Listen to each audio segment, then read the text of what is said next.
Upacara pelantikan dan pengambilan sumpah jabatan pimpinan tinggi madya dan pratama di lingkungan Kementerian Kesehatan oleh Menteri Kesehatan Republik Indonesia dimulai. Menyanyikan lagu kebangsaan Indonesia Raya.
Pembacaan surat keputusan Presiden Republik Indonesia dan Menteri Kesehatan Republik Indonesia.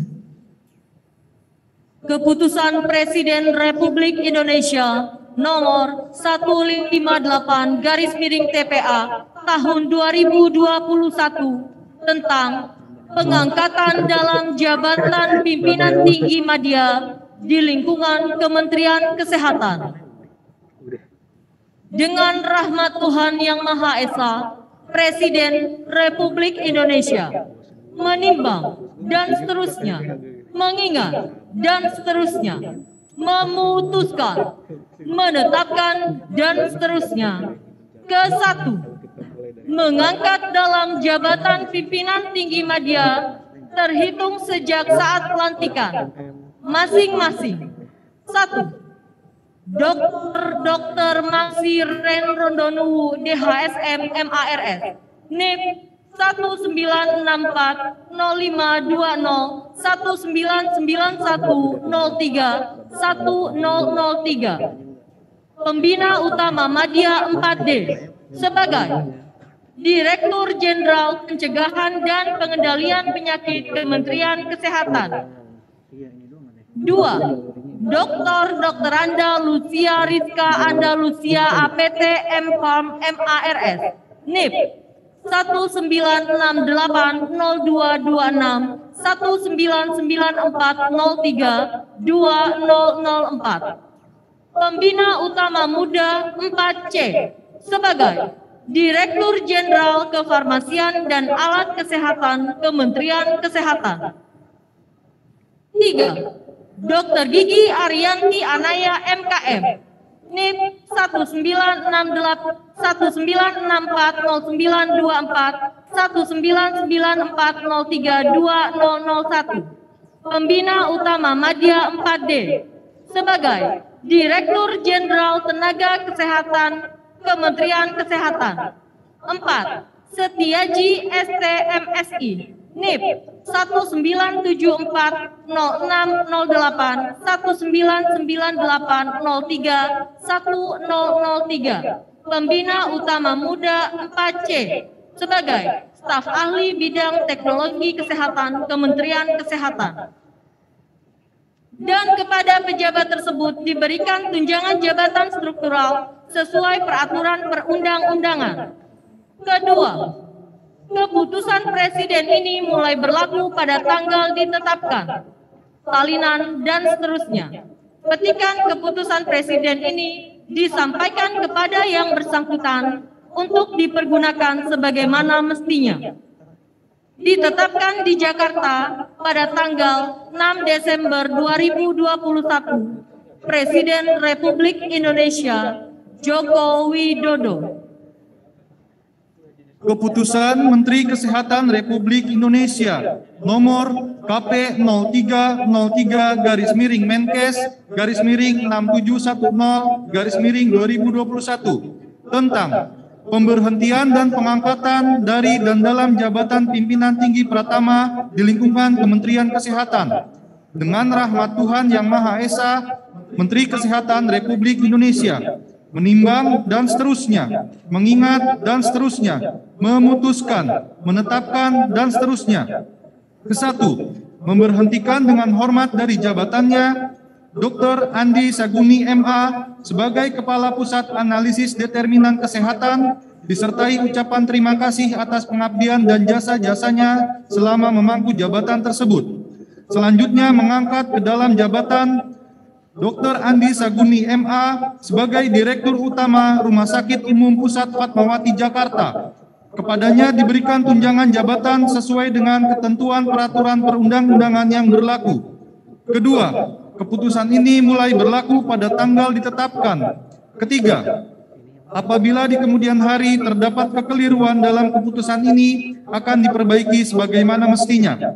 Asli keputusan ini diberikan kepada yang bersangkutan untuk diketahui dan dipergunakan sebagaimana mestinya. Salinan dan seterusnya ditetapkan di Jakarta pada tanggal 14 Desember 2021, Menteri Kesehatan Budi G. Sadikin. Pelantikan pimpinan tinggi media dan Pratama di lingkungan Kementerian Kesehatan oleh Menteri Kesehatan Republik Indonesia.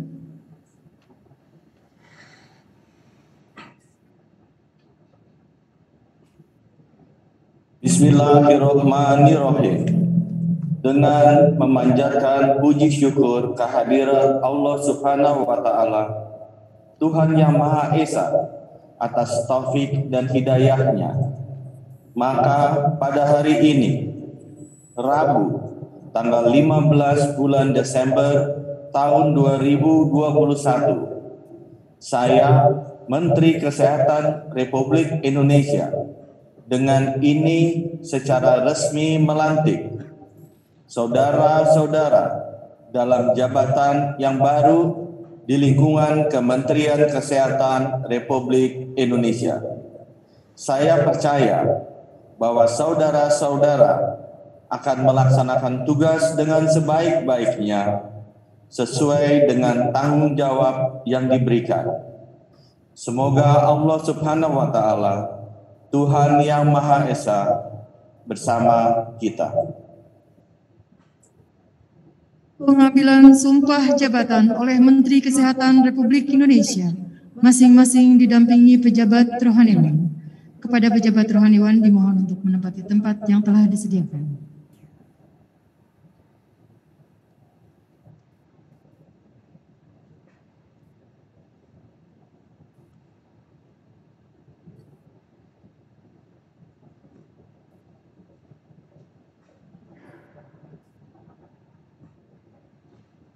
Sebelum saya mengambil sumpah, saya akan bertanya kepada saudara-saudara, apakah saudara-saudara bersedia mengucapkan sumpah menurut agama masing-masing? Bersedia. Ikutilah kata-kata saya.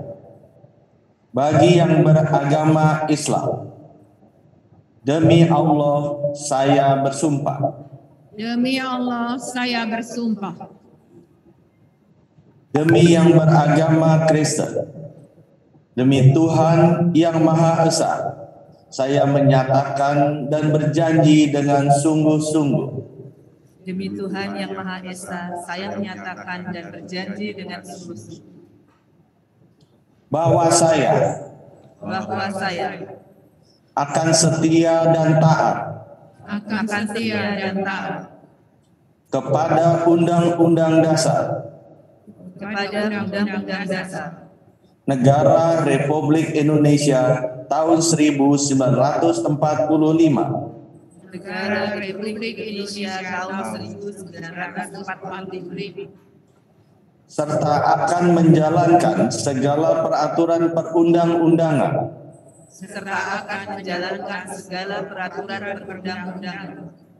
dengan seluruh-luruhnya demi dharma bakti saya kepada bangsa dan negara, bahwa saya dalam menjalankan tugas jabatan akan menjunjung etika jabatan, bekerja dengan sebaik-baiknya dan dengan penuh rasa tanggung jawab, bahwa saya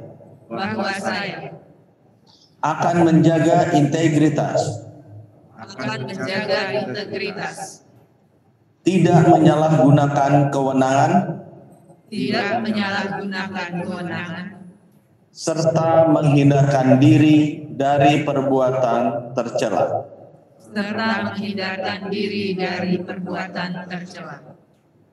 Bagi yang beragama Kristen, kiranya Tuhan menolong saya. Kepada pejabat rohaniwan disilakan kembali ke tempat semula.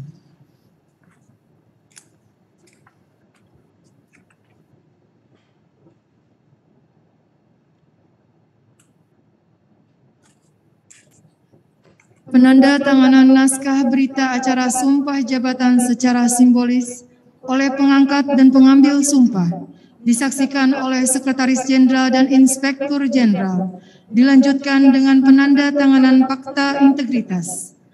Kepada yang namanya kami sebutkan, dimohon untuk maju ke meja penanda tanganan.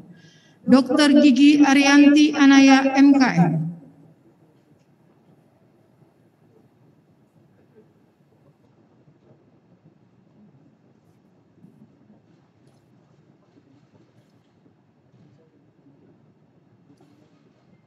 Kepada Ibu Ariyanti disilakan kembali ke tempat semula. Dr. Maxiren Rondonu DHSM MARS.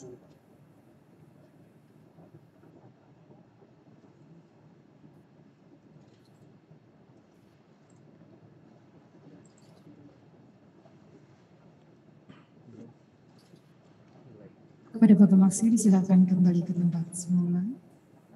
Dr. Andalusia Rizka Anji PT MARS.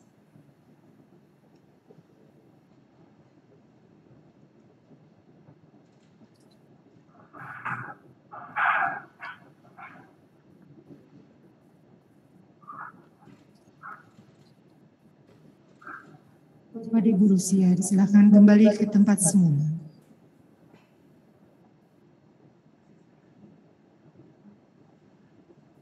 Sambutan Menteri Kesehatan Republik Indonesia. Hadirin disilakan dalam posisi istirahat di tempat. Assalamualaikum warahmatullahi wabarakatuh. Salam sejahtera untuk kita semua. Om Swastiastu, Namo Buddhaya, salam kebajikan. Yang saya hormati Wakil Menteri Kesehatan, yang saya hormati Kepala Badan POM Republik Indonesia, yang saya hormati para pejabat di lingkungan Kementerian Kesehatan, Bapak Ibu yang berbahagia. Pada hari ini kami melantik 4 pejabat eselon 1 di lingkungan Kementerian Kesehatan. Pelantikan ini sejalan dengan rencana Kementerian Kesehatan untuk melakukan transformasi sistem kesehatan nasional dalam rangka mengantisipasi pandemi yang akan datang ke depannya. Bapak Ibu, setiap krisis memberikan kesempatan dan peluang bagi kita untuk melakukan transformasi menjadi yang lebih baik. Tugas utama dari Bapak Ibu adalah memastikan bahwa transformasi sektor kesehatan Indonesia ke depannya menjadi jauh lebih baik untuk memastikan bahwa Kementerian Kesehatan bisa memberikan layanan yang paripurna bagi seluruh rakyat Indonesia, bukan hanya generasi saat ini, tapi juga generasi yang akan datang.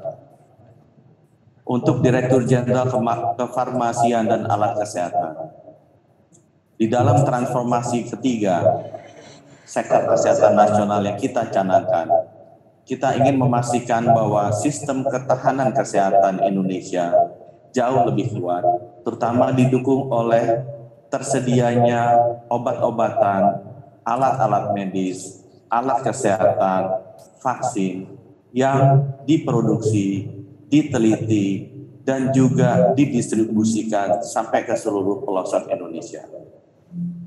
Kesiapan rantai pasok dari hulu ke hilir, penguasaan teknologi untuk pengembangan obat-obatan dan alat kesehatan harus dibangun di negeri kita ini. Negeri kita terlalu besar untuk bergantung kepada kemampuan riset dan teknologi serta kemampuan produksi dari negara-negara lain. Pengalaman selama pandemi menunjukkan bahaya yang luar biasa besarnya kalau kita tidak mampu untuk melakukan penelitian, pengembangan, dan produksi dari semua obat-obatan dan alat kesehatan yang kita butuhkan. Untuk Direktur Jenderal Pencegahan dan Pengendalian Penyakit, dalam transformasi kesehatan di layanan primer yang pertama, maupun di layanan sekunder yang kedua, maupun juga di transformasi kesehatan ketiga terkait dengan ketahanan kesehatan, peranan dari Direktur Jenderal Pencegahan dan Pengendalian Penyakit sangat besar. Kita sudah menyaksikan bahwa bencana kesehatan berulang kali meneror dunia dan mengakibatkan ratusan juta jiwa umat manusia. Oleh karena itu, teman-teman di Direktorat Jenderal Pencegahan dan Pengendalian Penyakit harus mampu untuk mengendalikan sumber penyakitnya yang mungkin bukan berasal juga dari manusia, dan juga melakukan surveillance dan monitoring, dan juga melakukan pencegahan-pencegahan agar idealnya jangan sampai wabah penyakit itu terjadi. Tindakan-tindakan strategis, persiapan-persiapan strategis yang harus dilakukan agar proses identifikasi, proses surveillance, proses di sisi hulu dari pencegahan penyakit, baik menular maupun tidak menular, seharusnya lebih kita kuatkan dibandingkan dengan hanya merespon di sisi hilir, di sisi kuratif pada saat rakyat kita sudah mulai sakit. Untuk Direktorat Jenderal Tenaga Kesehatan, transformasi kelima di sistem kesehatan nasional yang terkait dengan sumber daya manusia kesehatan sangat menentukan apakah bangsa Indonesia bisa memanfaatkan bonus demografi kita nanti. Jumlah dokter kita ketahui kita sangat kurang. Dari 1/1000 standar negara-negara Asia, kita masih setengahnya. Kita harus memproduksi, mengejar ketinggalan lebih dari 100.000 dokter dengan hanya kapasitas lulusan per tahun, kisarannya antara 12 sampai 15.000 dokter. Jadi tugas pertama yang harus dikejar adalah bagaimana kita bisa bekerja sama dengan Kementerian Pendidikan dan juga seluruh pendidikan tinggi, universitas yang ada fakultas kedokterannya untuk dengan cepat mengejar jumlah dokter yang kita butuhkan. Kita juga memiliki masalah kedua bahwa distribusinya tidak merata. Kita harus bisa memilih, mengetuk hati para dokter-dokter muda, memberikan insentif dan disinsentif bagi mereka, agar mereka mau bertugas di daerah-daerah yang memang ketimpangan dari ketersediaan dokternya sangat tinggi dengan daerah lain. Itu adalah tugas yang sangat mulia yang harus kita lakukan untuk memastikan bahwa layanan dokter bisa menjangkau ke 13.000 pulau di Indonesia, dari Sabang sampai Merauke, dari Miangas sampai ke Rote. Tugas ibu yang ketiga adalah bagaimana kita bisa membangun kualitas dari seluruh tenaga kesehatan kita, agar rakyat Indonesia merasa nyaman untuk bisa mencari layanan kesehatan di dalam negeri. Tidak harus mencari layanan kesehatan di luar negeri. Kita harus membangun sistem di mana dokter-dokter hebat di seluruh dunia bisa datang ke Indonesia, bisa mendidik dokter-dokter kita, bisa membangun ekosistem di mana hanya dokter-dokter terbaiklah yang akan maju dan bisa berkembang dengan pesat untuk memberikan layanan di seluruh pelosok Indonesia. 3 isu utama dari sisi jumlah dokter, dari sisi distribusi dokter, dan dari sisi kualitas dokter adalah tugas utama yang harus dilakukan oleh Direktur Jenderal Tenaga Kesehatan. Untuk staf ahli bidang teknologi kesehatan, ini terkait dengan reformasi kesehatan kita nomor 6, di mana kita akan melakukan reformasi di bidang teknologi kesehatan secara masif, baik itu di bidang information technology maupun di bidang bioteknologi. Kita sudah melihat bahwa peranan teknologi informasi sangat kritikal dan akan sangat masif mendukung perubahan layanan kesehatan maupun diagnostik kesehatan ke depannya. Sistem database yang baik, mekanisme kecerdasan buatan, machine learning, Internet of Things, itu semuanya harus segera diimplementasikan agar sistem kesehatan Indonesia sekali lagi bisa memberikan layanan paripurna bagi seluruh rakyat Indonesia dimanapun dia berada. Perlu juga kita perhatikan bahwa layanan teknologi informasi harus ditujukan untuk melayani rakyat, bukan untuk melayani pejabat. Hindarilah aplikasi yang merepotkan seluruh tenaga kesehatan kita hanya untuk memuaskan atau melayani pejabat. Semua aplikasi kita harus diarahkan untuk melayani rakyat kita. Sedangkan untuk Direktur Utama Rumah Sakit Umum Pusat Fatmawati, saya titip agar seluruh rumah sakit vertikal di Indonesia, termasuk rumah sakit vertikal Rumah Sakit Fatmawati, harus bisa melaksanakan 3 tugas berikut.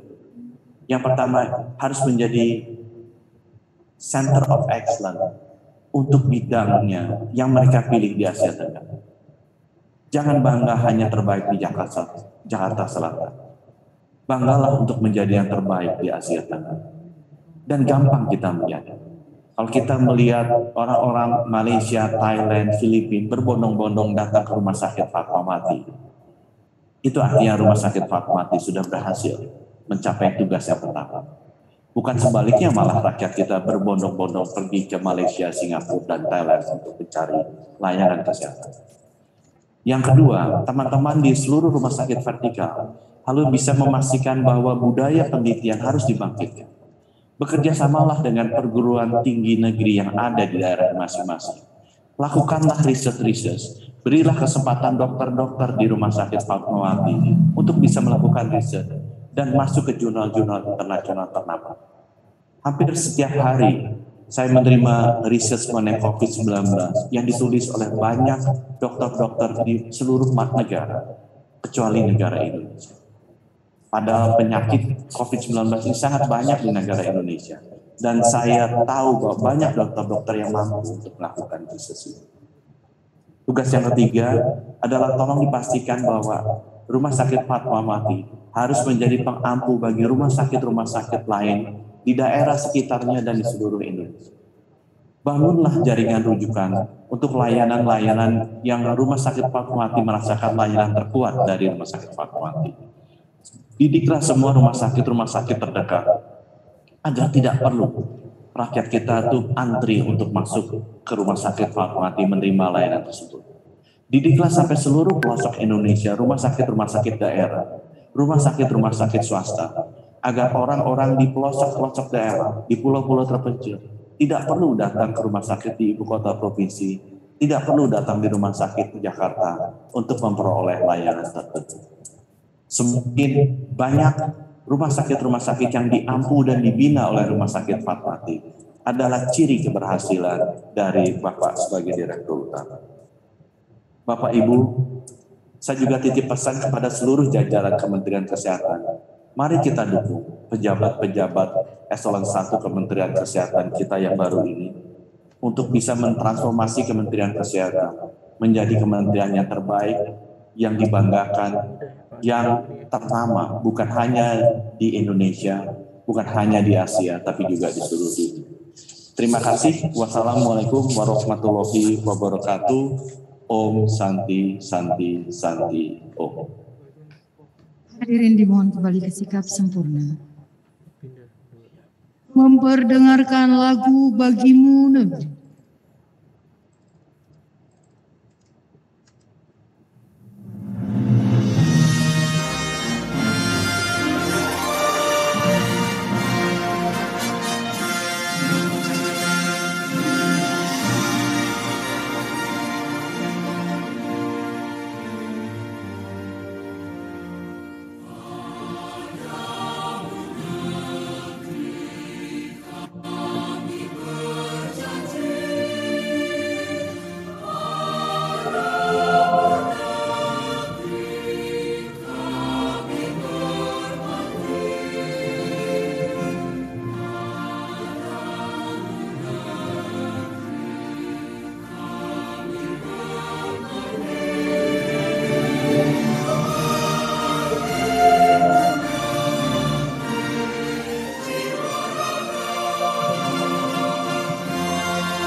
Pembacaan doa.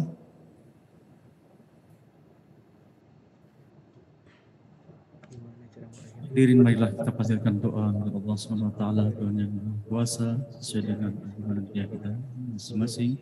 Doakan mungkin secara agama Islam. Bismillahirrahmanirrahim. Alhamdulillahirabbil alamin. Allahumma shalli ala sayyidina Muhammadin tibil qulubi wa dawaiha wa afiyatil abdani wa shifaiha wa nuril absari wa biyaiha wa ala alihi wa sahbihi wa sallim. Ya Allah, ya Rahman, ya Rahim, Tuhan yang Maha Pengasih dan Maha Penyayang, pada suasana hikmat ini, di hadapan kemahakeagungan-Mu, kami bersimpuh, seraya menengadahkan tangan dan wajah kami ke hadirat-Mu, mempersembahkan pujian puji syukur atas karunia dengan terlaksananya pelantikan dan sumpah pejabat di lingkungan Kementerian Kesehatan. Semoga Engkau menatap wajah kami dengan kemahaluasan karunia dan rahmat-Mu. Ya Allah, ya Qawi wa Aziz, Tuhan yang Maha Mulia. Kami sadar pada saat ini kami mendapatkan amanah yang dipercayakan kepada kami, yang pada saatnya amanah ini akan kami bertanggungjawabkan di hadapan-Mu. Ya Allah, ya Fattah, ya Alim, bukalah pintu-pintu rahmat dan keberkahan untuk kami, bangsa kami, menuju bangsa yang kuat, bangsa yang bermartabat, menuju negara baldatun thayyibatun wa rabbun ghafur. Ya Allah, Tuhan yang Maha Pengampun, kabulkanlah doa harapan kami, ampuni dan sayangi ayah bunda kami, guru-guru kami dan para pemimpin kami. Allahumma ja'al hayata ziyadatan lana fi kulli khair waj'al mauta rahmatan lana min kulli syarr. Rabbana atina fid dunya hasanah wa fil akhirati hasanah wa qina adzabannar. Walhamdulillahi rabbil alamin. Bapak dan Ibu yang kami hormati, demikian telah kita ikuti bersama acara pelantikan dan pengambilan sumpah jabatan pimpinan tinggi Madya dan Pratama Kementerian Kesehatan. Acara resmi telah selesai. Selanjutnya pemberian ucapan selamat kepada pejabat yang baru dilantik oleh Menteri Kesehatan, Wakil Menteri Kesehatan, para pimpinan tinggi Madya dan Pratama.